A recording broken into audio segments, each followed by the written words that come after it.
Hi, this is Dan Sullivan, and I'm here for the next episode of the Free Zone Frontier. And I'm here with my partner, Steve Krein. And Steve is a free zone entrepreneur, if you ever met one. Hey, Dan, great to see you. Yeah, and this is a fascinating one that we're going to talk about today, the credibility of startup health. And hmm kind of if you can just talk about the genesis of the idea when you first got started, and then where did the credibility factor really start to become a very crucial part of how you multiplied the number of startup health companies that you had in your network? If something grows in the marketplace, it's because there's a credibility factor involved.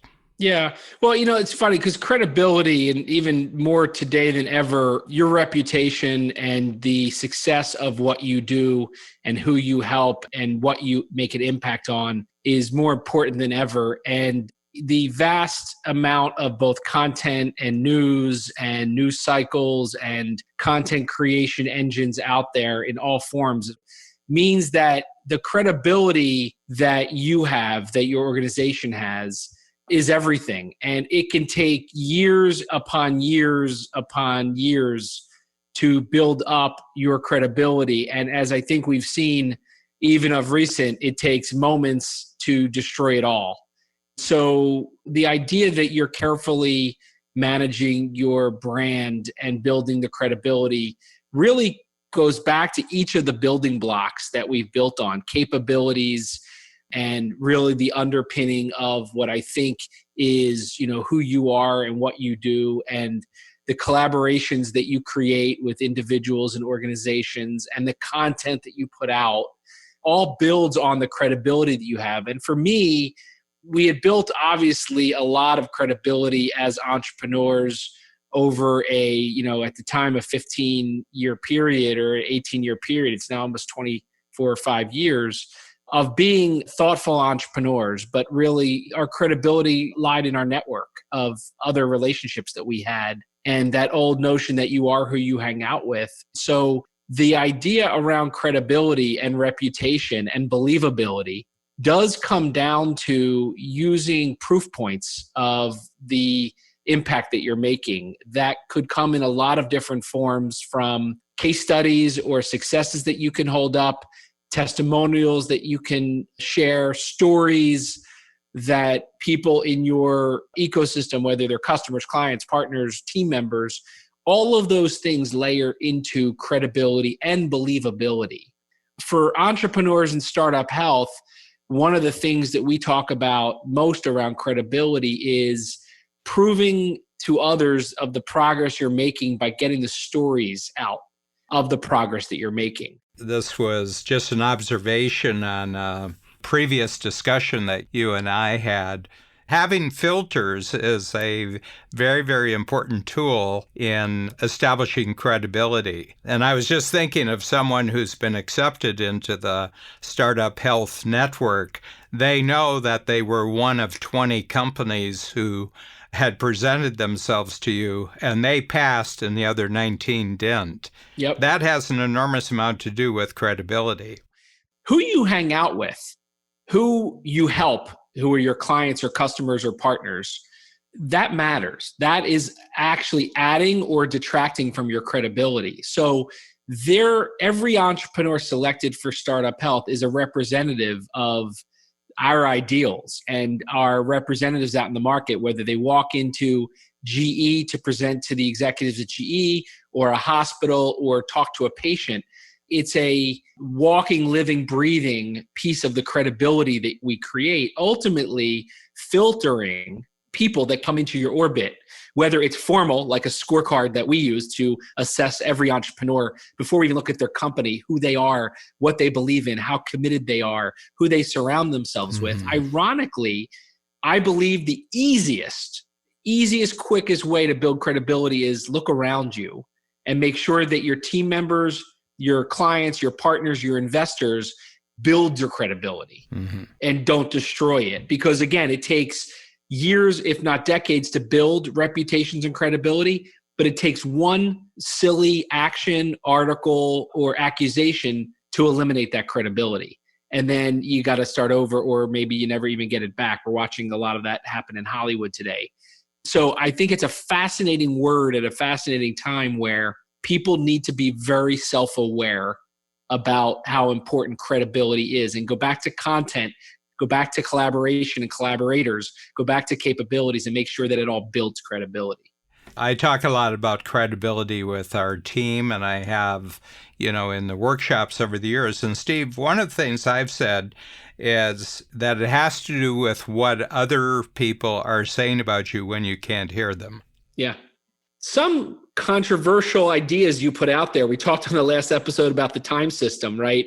My guess is that some editor along the way looked at that and said, well, why didn't he talk about those entrepreneurs that want to work all weekends and how they can do 7 days a week and maybe accomplish a lot more and, work more time? How do you kind of eliminate that noise? And how have you used that to kind of manage your credibility? Well, to a certain extent, it's what kind of noise do the people that we want to attract, what do they filter out? So to a certain extent, just regarding the time system, the people who are attracted to us are people who have rejected that you have to put in the 80-hour weeks. They may have experimented with that, and I think a lot of entrepreneurs early in their career, they don't experiment with it, they just have to go through it. They have to put in long hours, they have to work weekends. I had to do it. I had to work nights. I remember I had one project I started on Sunday morning and I went to bed on Wednesday afternoon. How good was the work by Wednesday? Actually, it turned out to be a big win, and that was confusing. Yeah. Better that I had failed, but I actually succeeded. But then I wasn't any good for about 2 or 3 weeks because it was so jarring. You burnt out. But here's an example. We don't have virtually no one from Silicon Valley have we've ever had in the program as an entrepreneur. And the reason is because the whole notion that you would be taking free time, you'd be taking weeks off and you'd be, there's certain days of the week that you're just not going to be available. That would disqualify you from membership in the Silicon Valley culture and ethos. So they would have to make a severe choice. They're either going to be part of our culture or they're going to be part of that culture. And it couldn't be a halfway culture because that would kill them. Another thing, for example, there's certain cultures in the world where free time is not respected. And I would say China is one of them. Yeah. Hong Kong is one of them. Japan in the 70s and 80s, that was one of them. So there was this attitude that if you took a free day off, that was a wasted day. You could have done something useful on that day. People said, well, can you make this acceptable to the Chinese or the Japanese? And I said, well, no. Yeah. And I said, look, there's going to be people from China and Japan who have kind of come to their own conclusions, and they kind of said, I don't want to live. I got a great guy from Singapore, and the free time has just been the key to his going 10 times since he's been 10 times program. Except he's got no entrepreneurs to hang out with because they're all working. No, he comes to North America. He's established whole networks of entrepreneurs in North America as a result of this, But I'm not looking for everybody. I'm only looking for a certain number of people. And I think there's a credibility factor there, just to continue on with a discussion, that I am for this sort of person. I'm not for that sort of person. Yeah. In particular, you said about the Saturday or Sunday to Wednesday sprint that you did. I think it's fascinating that every time you share something, content, tool, concept, or otherwise, it's all from the way you're doing things, your own credibility that you take free time. For example, I remember hearing one day that you work Sundays. And all of a sudden I'm like, wait, I thought Dan takes 155 free days a year. How can he do that if he takes Sundays? Until you learn that you take weeks off at a time to rejuvenate, and that Sundays for some people are a free day, but for you, it many times is a focus day or a buffer day. But that you take these chunks of time off. So you're about the year annualized at 155 and the day's work for you. I think it's a fascinating part about credibility, which is, do you do what you say? Yes. Or do you say and then do something else? And so you fitting into whether it be the free focus and buffer time or using an impact filter to decide what projects to work on and defining success before you get started, or dissecting a project using a strategy circle. If, for example, you didn't do any of those things, but you walked in the room and taught them or coached them, that would be a problem. I don't know why I got onto this in life, but I came to an observation that the first thing people check out about people is there a consistency to what comes out of their mouth and how they actually behave, especially how they behave when they think they're not being observed. There might be some religious training in there because I grew up Catholic, and part of being a Catholic in the 1950s is that you had to examine your thinking. You had to go in a little box and talk to a priest about this and everything else, but you observed your behavior. Was your behavior consistent with how you talked about things? And so I had a very firm training, and, my parents were very, very big about not being a phony. They had this phrase, don't be a phony, don't say that you stand for something, but then you don't stand for it. Looking back at my parents, I can't fault them with any particular experience where I thought that they didn't really operate according to what they told us. And there was just this rock-like consistency. And we bet on human beings. The number one bet that all human beings make is on other human beings. We want to bet on people that we can 100% depend, that how we know them today, that's going to be true in the future too. I mean, think about the most important, you with Rebecca, me with Babs. Part of the thinking that went on inside Steve's head, and certainly went on inside Dan's head, is that I can make a commitment to this person for life because 25 years from now, the person I see today is still going to be the same person. There's something totally rock solid about that individual that I don't have to even think about it. So that's the number one relationship, if it's really good, that people have in their life. It's that one person that they have as a lifetime partner, as lifetime. But you spread out from there. Well, then who are the next people from this central one? You have children, so you want your 3 girls to be that way too, and you want them to take in that mindset that they be who they say they're going to be. Yeah. And it can cost you. It can cost you popularity. You can get excluded. You can make people nervous who aren't consistent and everything else. And I say, yeah, but you're going to end up with a certain number of people anyway, regardless of how you approach it and how do you want that experience to be. So I want everything to be rock solid, as I build my future. And I think I've sometimes felt we've gone slower in building the coach than I could have if I had used advertising, for example, and I'd gotten out and we weren't so picky about our coaches, and we had gone for 200 coaches and gone with a cookie cutter approach, that there's a basic course and you learn it. But I don't want to do it that way. I want to check it out each step of the way, make sure that all the ground is rock solid underneath us and that we're always building on strength. And I think that when entrepreneurs come to the Strategic Coach Program, they're watching 2 things. One is because a lot of coaches about building a team around you, they hear what we say about team building and then they watch our team and they're checking back and forth between what this person is advising about building an entrepreneurial team and the team that they've actually built. Do these actually resonate with each other? It's interesting. You just dissected. I don't take notes often, but I took some notes here about what the 3 threads that I took away from what you just went through. We talked about who you hang out with and surround yourself with matters, right? Whether that's choosing friends, whether that's choosing spouses or partners, customers, investors, whoever it might be, who you hang out with matters. By the way, an important lesson that I do talk about with my children, because you see different friends that they've had for a long time, some gravitate into one group and another, and you start to realize that, when I embed this in there, mindset, which is just be aware of who you're friends with, because you guilt by association on the bad side, Yeah. or on the flip side, really incredible things you get exposed to and people you get exposed to on the other. And so who you hang out with was one thread. You talked about that. Who you choose to hang out with, right? Choice. The second thing is, do you do what you say you're going to do? I always think back to your referability habits around credibility.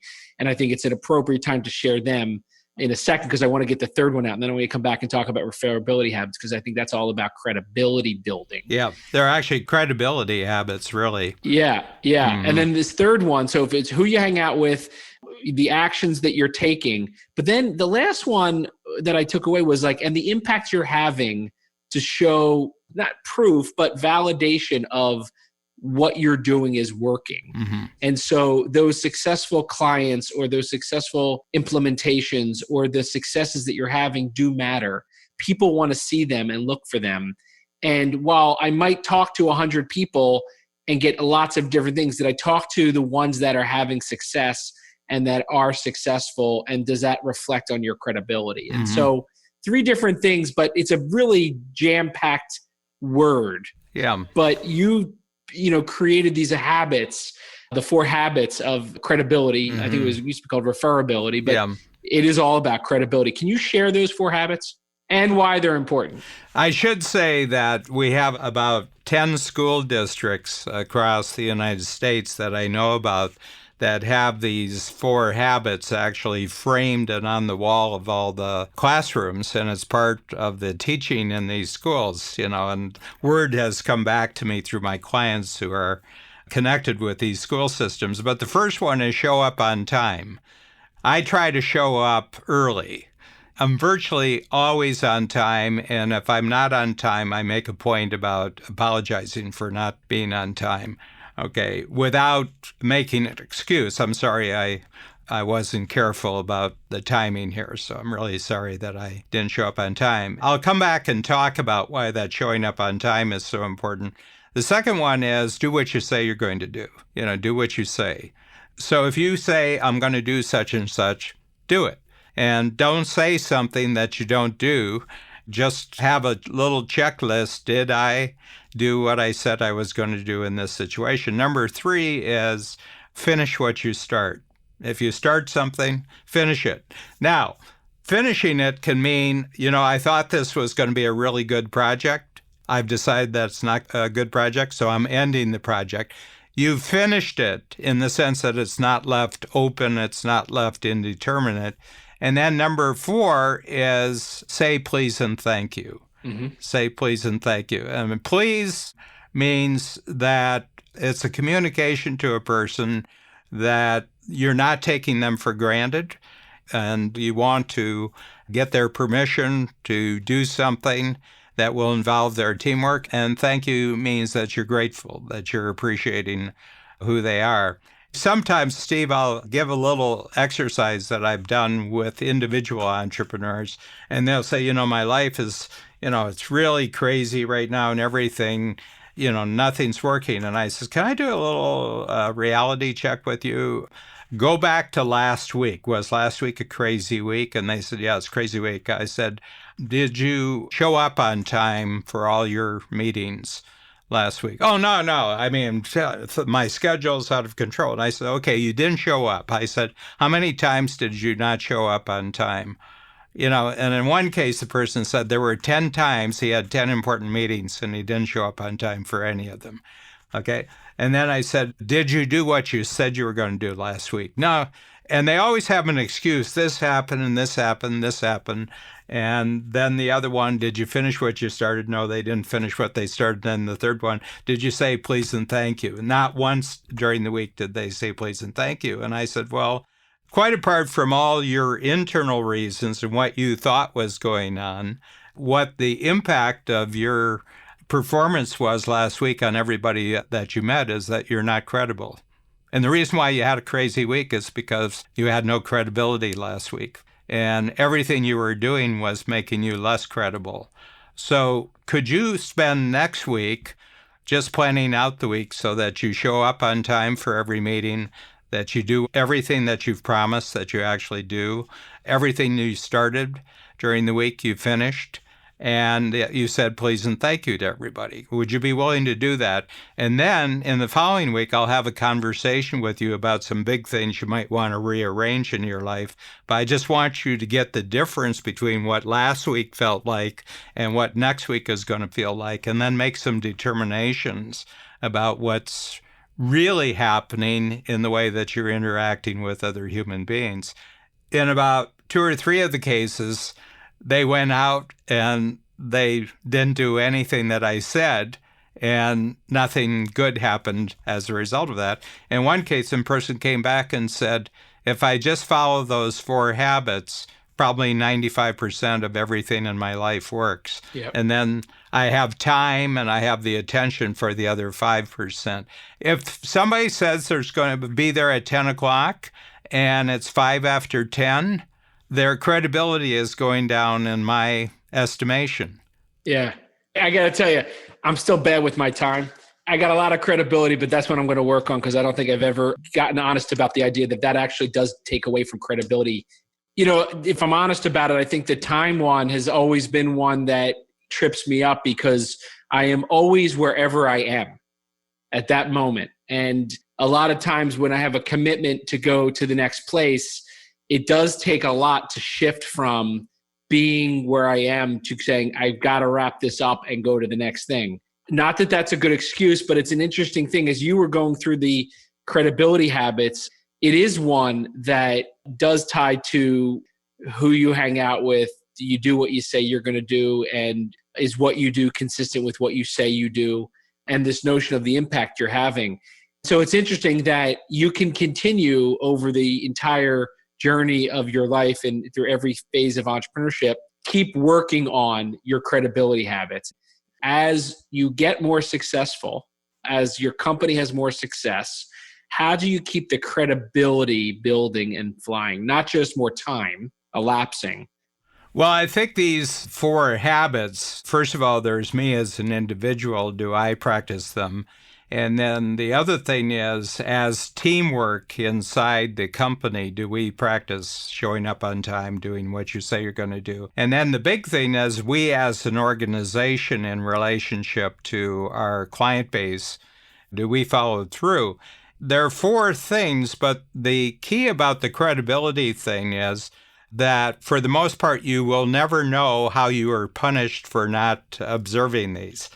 In other words, there are doors that just don't get opened to you because you show up late. Mm-hmm. Okay. In other words, he's always late. Don't invite him. The one scarcity that everybody has is time. They experience scarcity of time more than anything. And if someone else's behavior continually screws up with your time sense where you already feel a scarcity, you're going to develop very negative attitudes towards that person. Yep. We also live in a world that's a teamwork. I mean, the difference between first world countries and third world countries is just in the sheer amount of teamwork that makes a first world country go that isn't true in a third world country. The handoffs have to be when they say they're going to happen. I do my work and then I hand my work over to you. Better happen the way I promised it was going to happen. Something was supposed to be finished by a particular deadline. If it's not finished by that deadline, it isn't just the other person you've affected an entire chain of teamwork. You've affected everybody else on there. It puts everything out of sorts. And the other thing is that we live in mostly idea-based worlds. None of us, for the most part, is deeply into physical work. It's not like we're producing widgets on the assembly line for the most part. Therefore, we live in a world of communication and ideas. And what basis do we have that things are good? You have to say please and thank you. There's got to be a sense that I really recognize that I'm asking your permission. Can we do this? What I'm asking is that you would give me your attention.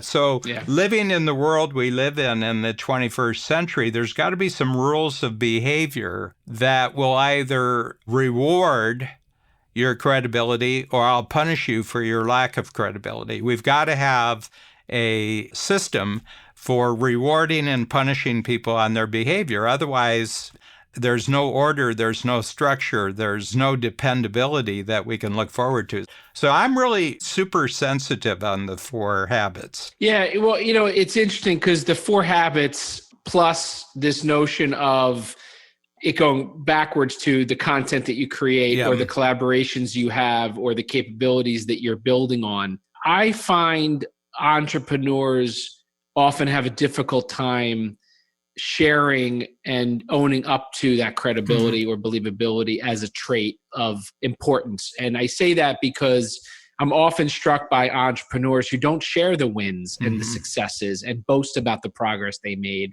And oftentimes we're all, as entrepreneurs, stuck in that gap period, that you talk about with the gap and the gain, where every quarter they start out with what they haven't gotten to, not what they just accomplished. And so we're constantly talking to entrepreneurs, especially around this idea of building credibility, around talking about the improving traction or the progress that they're making, the intellectual property that they have that they filed for a patent for, or the content that they put out, or the product they built, or the contract they landed, or the success they had with that customer. Because it's always surprising to me that entrepreneurs don't proudly boast about the progress and success and demonstrate that through the case studies, the testimonials, the stories that builds on that credibility.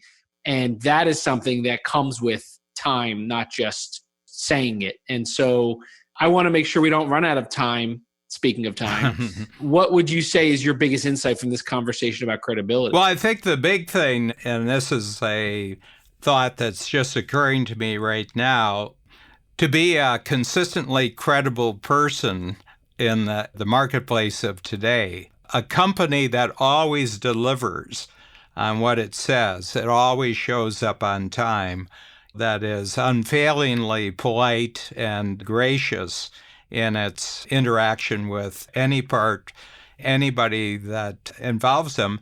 There's almost a admiration for people who don't pay attention to the niceties of human interaction. He's a real rebel, and think about this. Let's say you're just at the top of your game, you're recognized as the top of your game, and you practice the 4 credibility habits. Like, you have all the freedom in the world to not play according to other people's rules, but you do play according to other people's rules. You show up early.